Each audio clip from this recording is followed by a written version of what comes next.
Yeah, and we also get one of my favorite lines and kind of themes that pops up in the Bad Batch, Hunter saying, "We don't leave our own behind." And then I love Omega then responding, "Well, then we'll find a way to get him back. Somehow." Then we'll find a way to get him back. Somehow.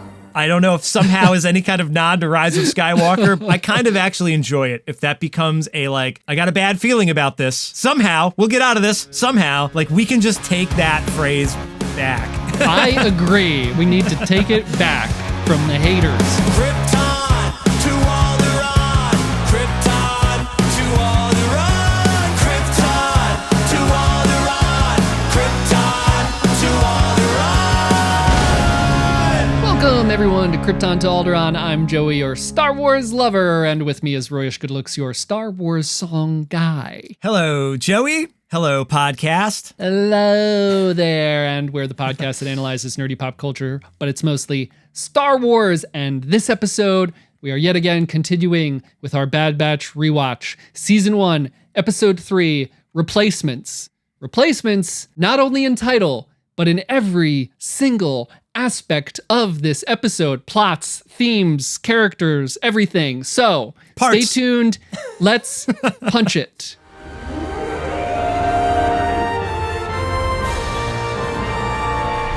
Parts. That's a good one. Thank you. It's a little delayed reaction, a little late there, buddy, but thank you. We should keep that in. All right, Royce, my first question for you is, isn't it so cool and smart and awesome how they introduce Crosshair's story, cutting to Crosshair's story in this episode? We don't just cut to it. We set it up in a really smart way, I think, with Omega pulling out his weapon kit and asking questions and everybody being like, "That's Crosshair's." Wrecker being like, "I miss I'll say it, I miss him." And then we set up the first episode that's really an A-B plot thing. But we don't just the Bad Batch crash lands on this planet, cut to Crosshair. We get the main crew thinking about him, and then we start thinking about him, and then we see what he's going through. Yeah, dude, and it's not even just mentioning him. It's not that was Crosshair's, cut to Crosshair. Everybody takes a beat, and it's it's a little awkward that she brought out the weapon kit there, and she's just trying to be helpful, hey, let's find the capacitor thing. And then they're like, oh, that's Crosshair, and they all remember that they're missing a part of their team, their family there. It's kind of sad. And then Wrecker breaks the tension, he wrecks the tension. I miss him a little bit. Yeah, you do a very good Wrecker. Thank you. I appreciate that. And then that's also perfect. You're saying Omega bringing it up, but Wrecker being I miss him. Yeah. And then okay, let's go catch up with him. Yeah. Whoever wrote that scene and then deciding the next scene is going to catch us up with Crosshair. Yeah. Round of applause there. Yeah. And the theme, the setting up the replacements theme, on its face, yeah, the clones are getting replaced by conscription soldiers, Project War Mantle. That's the main thing that anybody could pick up on. But it also makes me wonder, does Crosshair eventually feel like his brothers replaced him with Omega? Because she's pulling out his stuff, right? She's like, hey, is the part in here essentially going through his things? But she, he left the group and she entered the group. Does he feels like they left him behind? Does he feel replaced? There's so much replacement that goes on in this episode, but it makes me wonder if that's part of his vendetta against them, because he feels like not only did they abandon him, but they essentially replaced him with Omega. Yeah, I wonder. I mean, there's so much about Crosshair that he seems like he's got, an axe to grind sort of thing, He never the first episode, he's all up in Hunter's business of you're not following the orders. We're supposed to do this other thing. What's wrong with you, And I wonder how he thinks of Omega. Omega got a shot off on him in that first episode too. So who knows if he's I don't know if he's thinking about his weapon kit per se. Yeah. But yeah, I do love a lot of the juxtaposition in this episode about the replacements idea. Crosshair is becoming the leader of a new squad, right? Where Hunter was the leader of his squad. Crosshair's becoming a leader. He's also becoming an evil leader. My notes I wrote he goes out on a murder mission, Omega on the other side, isn't becoming a leader within the batch. Like, she's just becoming a useful team member, like kind of what Crosshair should have been, but wasn't in the last episode. Yeah. And again, in this episode, we have, like we brought up last episode for Cut and Run, is like maybe the poetry moments between these A and B plots, like you're saying, with Hunter's leadership and Crosshair's leadership, with Omega maybe filling in that gap, is kind of like the opposite of Crosshair in a lot of ways. Hunter training Omega and Crosshair training the new recruits, and their methodologies being so different, but this is what this is the way Crosshair would have been as a leader, right? He gets to fulfill that role. I think there's something there where Crosshair is also like training the clones' replacements, where Hunter is training a valuable new member to the group. The conscription soldiers don't respect Crosshair, don't respect the clones. The main conscription soldier guy is like, who gave him, Crosshair, permission to lead? There's no respect between the two parties there, which is very different than the parallel storyline we're seeing with Hunter and Omega, where she looks up to him. We said last episode, we're seeing him kind of look up to her, and there's like a mutually beneficial relationship going on here. He didn't want her to go out to track the moon dragon, but she says, I'm a member of this squad now too, right? And he says, yeah, come on, okay, I'll teach you.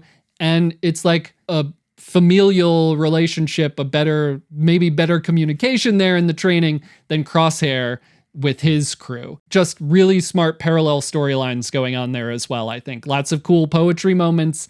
Definitely not a fluff or fill episode. I might keep bringing that up because I remember the conversations revolving around that. That's an interesting point about how many of these like side quests will we still qualify as side quests or not. That's really interesting. That's a whole other podcast. Yeah. Let's keep a tally on that. I think inherently we would say that this is maybe a side quest episode, but again, upon rewatch, we dig down a little bit deeper and we start seeing these themes.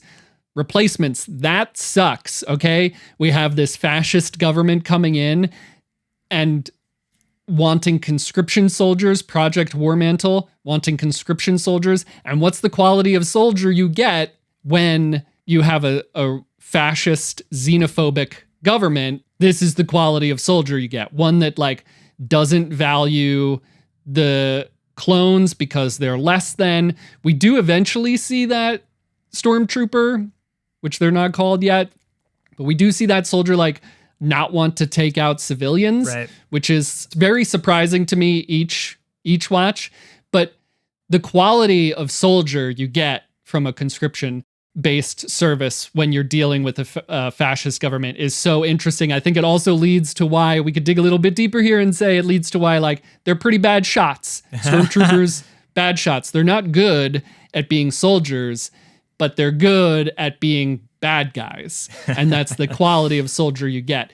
But the Empire is obviously also preying on these people because we hear that soldier say, with the Empire, I get paid, I get fed, and I have a roof over my head, something the Republic never gave me. So we also have a little bit of like, oh, the Republic left people out in the cold. This is the Martez sisters also, which we saw in the Clone Wars. Like, the Republic did not benefit everybody, and that was a flaw of the Republic. And now the Empire is preying on the people that the Republic kind of left out in the cold. So just incredible, not a kid's animated show. Not only do we have these themes of this fascist government and what the good government did to these people that led them to this place, but like you're saying, we also then just have straight up slaughter, straight up murder of innocent civilians. Crosshair making a point by taking out innocent civilians. And this was one of the points of no return for Crosshair for me upon original watch, right? This is one of the moments where I was like, no redemption arc for this guy. He's a bad guy. Yeah. He just, commits murder. Do you know why they put me in charge?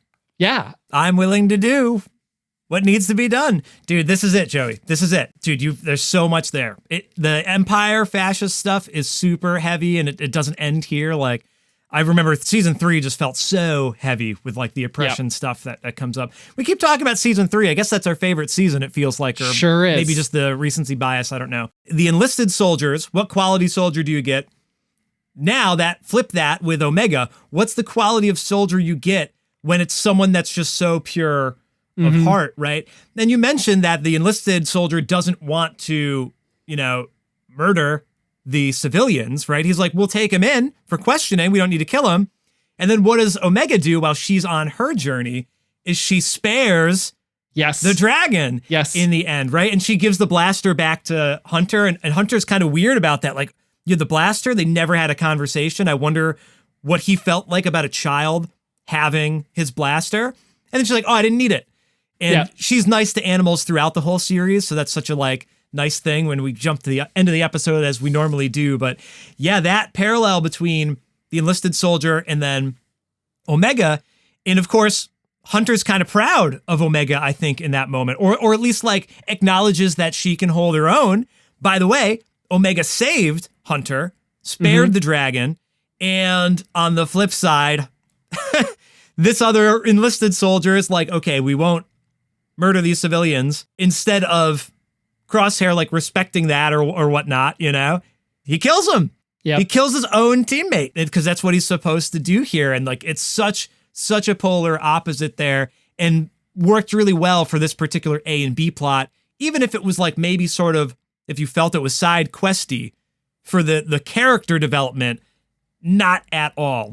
No. If it was only an episode with just Crosshair, it would have been interesting to watch, but it's much more powerful with that juxtaposition with the batch on the other side of it, right? Yeah. And that's not it. There's still another scene that I think we can talk about, but I'll hand it back to you for now. The way that they both completed their mission, it's like one's in Hawkins and one's in the Upside Down, right? There's little Stranger Things for you.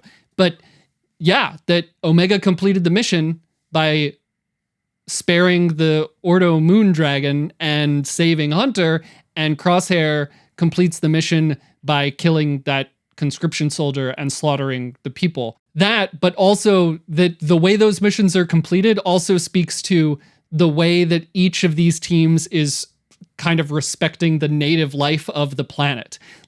Yes, she spared and he murdered, but she, the Ordo Moon Dragon is the native species of that planet. The Onderonians, Crosshair has no respect for the natives of that planet. So I think there's also a conversation to be had about the way that they are treating native creatures, native people, native, entities on a planet. One is kill because they're different than us and pose a threat.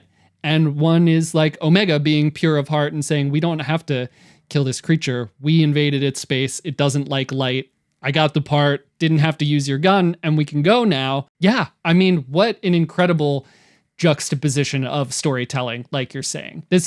I might say this every episode upon this rewatch, but this is such an important episode, and if we just look at it with this critical lens, it means so much. And the way we are going to get to see these characters grow from these moments is incredible, and the way that these moments remind me of how meaningful Crosshair's redemption is to me is also extremely powerful. Because like I said, I did not want him to have a redemption arc. I thought he was a villain with a capital V. And in these moments, I'm reminded of what happens later. And that's very, very powerful. Yeah. We need more time. I mean, they're building it up, dude. It's episode 3 of a whole series. So it's he's a bad guy, right? He's a bad dude. Got to see where he winds up in the end. Yeah, and we also get one of my favorite lines and kind of themes that pops up in the Bad Batch. Hunter saying, "We don't leave our own behind." Yep. And then I love Omega then responding, "Well, then we'll find a way to get him back. Somehow." Then we'll find a way to get him back. Somehow. I don't know if somehow is any kind of nod to Rise of Skywalker, but I appreciate it's a trigger word. I don't know if there's any correlation, but I kind of actually enjoy it. If that becomes a I got a bad feeling about this. Somehow we'll get out of this. Somehow, we can just take that phrase back. I agree. We need to take it back from the haters. But I just love that about Omega that, we're talking about Hunter and we're like, nah, forget that guy. And she's already admitted the inhibitor chip. So it's not his fault. Okay. Mm-hmm. We left him behind. Let's go get him back. This episode is all about people being replaced and their roles being replaced. And she's like, well, maybe, he doesn't have to be replaced. We don't have to forget about him. We can get him back, right? So I don't know. It's just a great character, great line of dialogue. I love that we don't leave our own behind, the brother aspect of this, the familial aspect of it. There's one more big juxtaposition moment. There's probably a bunch more that people could point out, but right to the end of the episode, you get Crosshair goes back to the old barracks. They show like the notches on the wall of like all the successful missions, right? Thinking back to Wrecker being like, yeah, another one, right? Yep. And nobody's there to do that. He's in the barracks alone. He's just sitting down. Like he's clearly like unhappy, Yep. to a degree, or there's something there that just doesn't feel quite right. It's not like he's satisfied of completing his murder mission, Yep. or maybe he would have been with the family to some degree. It's tough. And he's alone, no family in the old barracks. Smash cut over to the Marauder, and Omega's getting her own room, and she's stoked about it, and they're a happy family. You're where you belong. You're a part of the squad now. Beautiful poetry moments there. And I love that scene with Crosshair. That's also just a beautiful wide shot of him sitting on that bunk. I remember seeing that for the first time and thinking, damn, that's a good shot. It looks great, and there's so much weight in that moment because of everything that just happened and this juxtaposition to his old family. Maybe even all of us maybe kind of wanted Crosshair to be replaced a little bit after these episodes, and also what we see coming forward. Like, yeah, swap him out with someone who's like pure and good and like Omega. Does seeing him alone give you any kind of, I don't know, does that change anything? Yeah, I mean, I think it does now, again, because of what we see in the future. But I remember the first watch through years ago being like, kind of he was getting what he deserves. He went against his brothers. He tried to kill them. He sided with the Empire, which is, again, like we've discussed, the rise of this fascist regime that is doing bad and ordering to him to go kill civilians. None of it's good, and he's not questioning any of it. So there's definitely stuff that's going to come up later where I'm going to have a lot of problems expressed on this podcast about the sentiment of Hunter's sentiment of we don't leave our own behind. That's going to turn into a big thing as we continue to watch this for me. But I do remember not feeling awful for Crosshair in those moments because of the choices that he made. Again, now in retrospect, knowing that he's got this incredible redemption arc coming, I feel a little bit different watching it now. And it is just very sad. It's heartbreaking in general. But specifically, like, from my connection with the character, I did not feel bad for him in those moments. Yeah. I'm kind of feeling bad now because, like, the squad that he was supposed to train, they don't jive with him. It's almost kind of like he's getting treated exactly the way that he treated Hunter. That those soldiers are like, we're not going to follow these orders. And I guess some of them did. Yeah. It was only the one that like defied him and said none of us will follow the orders, but they eventually did. So that's kind of interesting there too. I don't know. I feel bad that like all that's terrible, but I feel bad that he wasn't able to replace his family in terms of replacements. He didn't get to replace the Bad Batch in the same sense that the Bad Batch got to replace him for better. His replacements were forced on him by the Empire and do not respect him at all and think that he's like a lesser living creature than they are. So, yeah, again, what do you get with the fascist regime? You get these bigoted soldiers that he has now been like put in charge of to replace himself, to replace his brothers. None of it's good. I think we can continue to a little bit blame the inhibitor chip for a little while longer here. Maybe that's a scapegoat in all of this. But he also still later, without the chip, this is a whole other podcast episode as well. Without the chip, he makes the same decisions. So it's hard, man. It's hard for me to like start to feel bad for him right now. All right, so we went through some plot point stuff, lots of theme stuff. What about production? Any notes on visuals or music that you want to bring up? Yeah, I got lots to say. Music, we get the first like intro to Crosshair's Villainous theme, right? I think we talked during the premiere about like how it might be interesting to see how Crosshair's theme changes over time. He's in the container getting his little chip Chippy Chip zapped.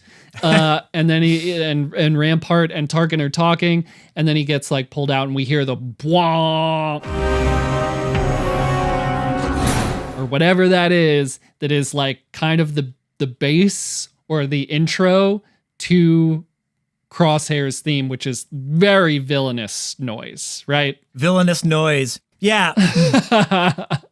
That should have been the name of our podcast. Ooh, yeah, it's not bad. Maybe a good band name too, or like preset on your synthesizer, I guess. Villainous noise. We were texting, and you were like, "What about Crosshair's theme?" And I don't know how you interpreted my message back, but I was like, "Theme's an interesting word for it." Yep. It's not like you can't sing along to it. You know, it's not theme in the sense of like Omega's got this beautiful melody, and you can infer exactly like the kind of person she is from it. There's no melody with this Crosshair theme. Or, I mean, I guess there is some movement of strings in there. There's some like low pitched notes that move around, but there's not a lot of range to it. The fact that it's just like this super distorted tonality on like one kind of pitch, like it's a great sound effect. If you want to think of it as his like theme, it's like this sort of distorted wash of sound. And like maybe he's not thinking clearly. We don't get this like clear, note coming through. There's all this like cloudy distortion. Like there's a lot of anger within that sound. The sound is perfect on its own without having to be a melody. There are some strings that move around. I'm not giving it enough credit from a musical standpoint. A lot of it is like, pyong, pyong. There's these like pulses that come through. Yeah. They're just these like big pulses, and then they like fade away. And to me, it's like a sniper shot. It's like pyong, pyong, but like in evil synthesizer form. There's something about his theme that I'm like, I wish it was a musical theme, but it's so unique. There's, you get Darth Vader, the Imperial March.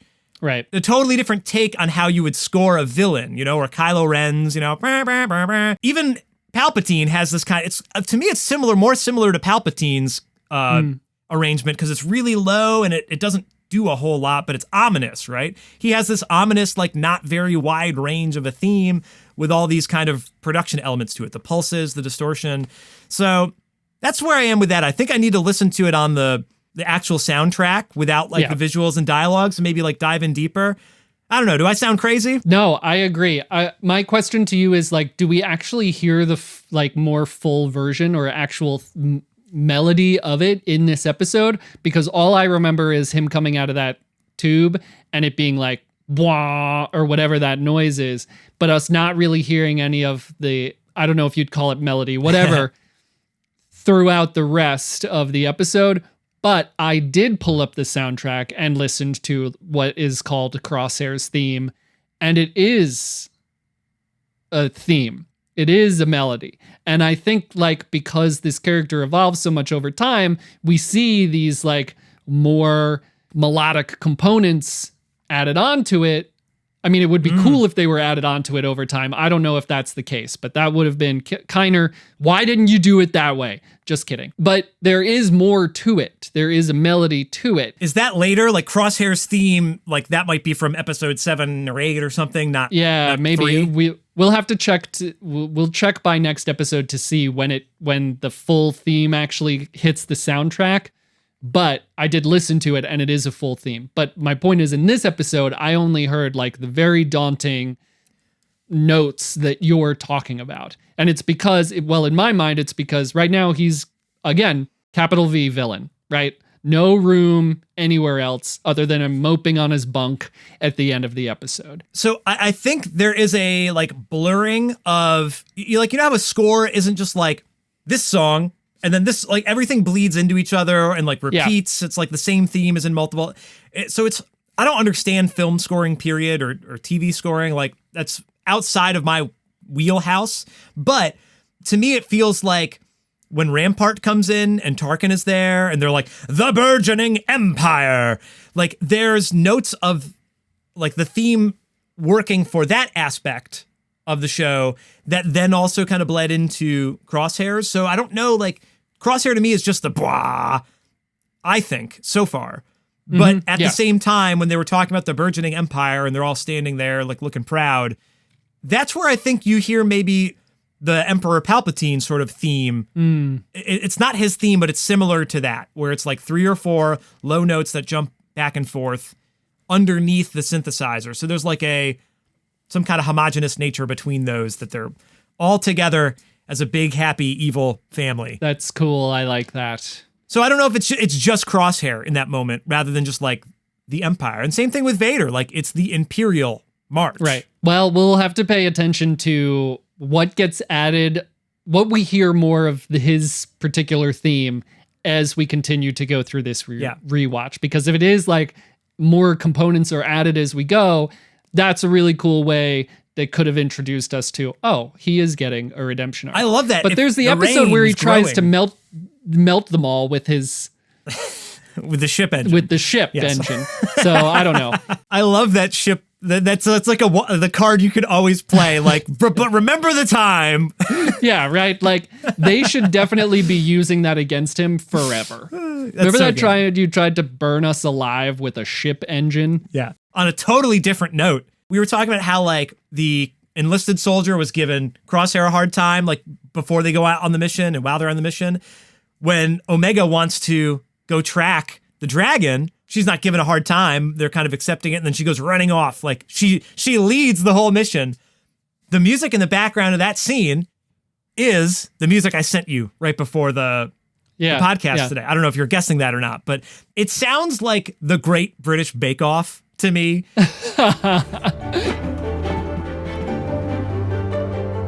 It's just this like happy-go-lucky, like, yes, like, let's all bake. It's great. Like, this is a nice sunny afternoon. Like, yes, this is a competition, but it's like, it's really not that heavy. It's kind of wholesome.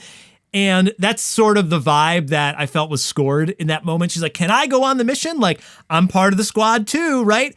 And I love they all look at each other and they're like, you know, I think it's like Echo's like, yeah, I guess she is. Yeah, and then she runs off, and then Hunter looks at everybody too, and he's like, okay, this is happening. And there's this nice pizzicato string moment. And I can't think of, there must be other moments in Star Wars that use that kind of arrangement technique. I couldn't really think of it off the top of my head though. So it really stood out to me of like, this is a fun moment.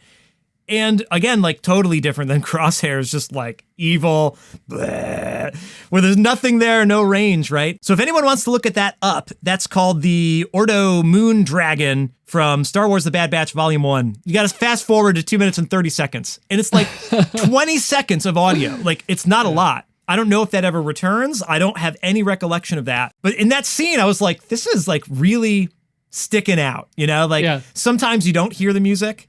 Sometimes you do. And that moment, I was like, yeah. You know? That's so funny because they're not like having a walk in the park. No. They're like, they ship just crash landed. Right? And they're like, but Omega's excitement. They're in distress. Yeah. It would be so interesting to watch these plots split screen and see exactly what is happening when, to even like pinpoint what musical choices are kind of like mirroring each other in these moments, because that's not something I heard until you sent me that song and like what time to tune into. Yeah, very fun and bouncy and bright while they're like trying to get apart so their ship can fly away from this planet that they just like crash landed on. It's so fun and very Omega at the same time that it's like so juxtaposed to the actual situation at hand. Yeah. Yep.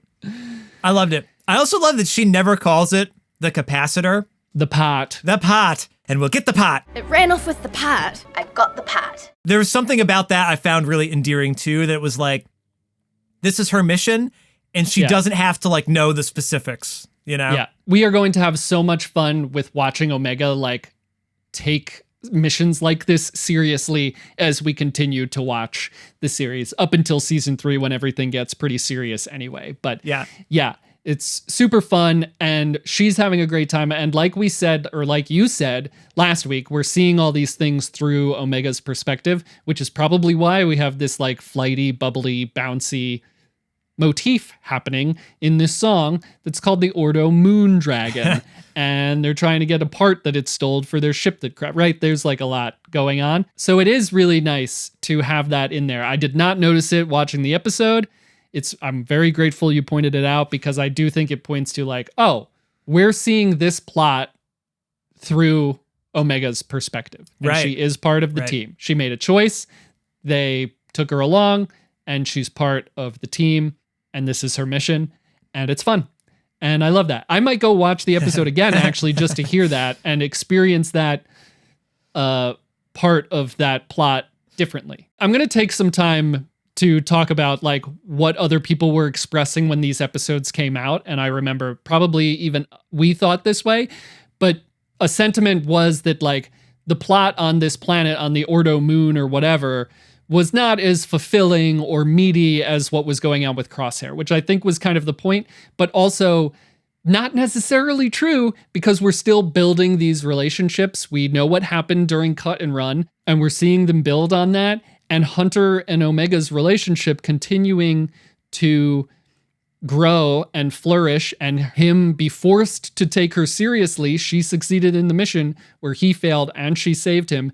And like we discussed last episode for Cut and Run, we talked about like Omega mirroring Hunter. And in this episode, she's like, what are you doing? And he's like, tracking. And she picks up the dirt and does this. And she's like, can I track? Like, she wants to be him. She looks up to him. But we also see the continuation of him mirroring her to the point where, again, at the end of this episode, he echoes the same thing she said. Wrecker shows her the room that he made her, which is just an incredibly emotional, heartfelt moment. It's so, so good. God, it's good. It's so good. And then she says, I've never had my own room. And Hunter says, well, you're part of this squad now too, which is the exact line that she said to him. So we're continuing that thing of him also like echoing or mirroring her because they are learning a lot from each other. And it's great. It's amazing. And again, the payoff for all of that at the end is huge. I agree with everything you just said, Joey. End of podcast. Listeners, we'd love to keep this conversation going. So head down to the comments, leave your thoughts, take this rewatch with us, do it live with us, or, whenever you have time to do it. Yeah. And make sure to hit subscribe and tune in next time for more nerdy pop culture, but mostly Star Wars and the Bad Batch, and at some point, Visions in the near future. Thanks for listening to the show today. I've been Royce. I've been the Ordo Moondragon. And we've been Krypton 2. Oh. The Ordo Moon, I guess, is what they're on. Alderaan. I kind of botched the name. To